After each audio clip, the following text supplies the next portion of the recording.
ఈ కప్పుతో 1 కప్పు మినుములు వేయించుకొని గ్రైండ్ చేసుకున్నాను. అలాగే ఉద్ది బేడలు, పెసర బేడలు ఒక్కొక్క కప్పు తీసుకొని ఇలా దోరగా వేయించుకున్నాను.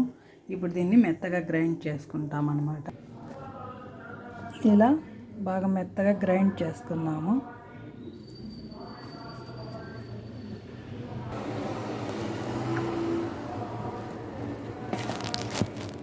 బెల్లము, అలాగే బెల్లం కూడా కొంచెం గ్రైండ్ చేసుకున్నాము. 1.5 కప్పు తీసుకున్నామండి. బెల్లాన్ని ఇలా గ్రైండ్ చేసుకున్నాము మెత్తగా. 2 టేబుల్ స్పూన్లు నెయ్యి ఇలా బాణల్లో వేసుకొని బాగా కాగనిస్తాము. ఇప్పుడు గ్రైండ్ చేసుకున్న పొడి ఇక్కడ పెట్టుకున్నాం కదా, ఈ బాణల్లో నెయ్యి వేసినాం కదా, దీంట్లో ఈ పొడిని వేసుకొని దోరగా వేయించుకున్నాం. ఇలాగ చిన్న మంట మీద ఇలా వేయించుకోవటం వలన పచ్చి వాసన అనేది పోతుందండి. ఇప్పుడు దీన్ని ఇలా దోరగా వేయించుకున్నాం కదండి, ఇలా దోరగా నెయ్యిలో వేయించుకున్నాము. ఇది తినటం వలన బోన్స్కి చాలా మంచిదండి. బోన్స్ చాలా గట్టిగా ఉంటాయి, ఐరన్ బాగా లభిస్తుంది, చాలా స్ట్రెంతీ అన్నమాట.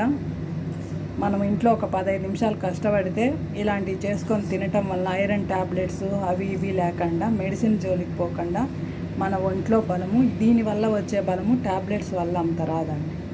దీనివల్ల బలం బాగా వస్తుంది, చాలా గట్టిగా ఉంటాం.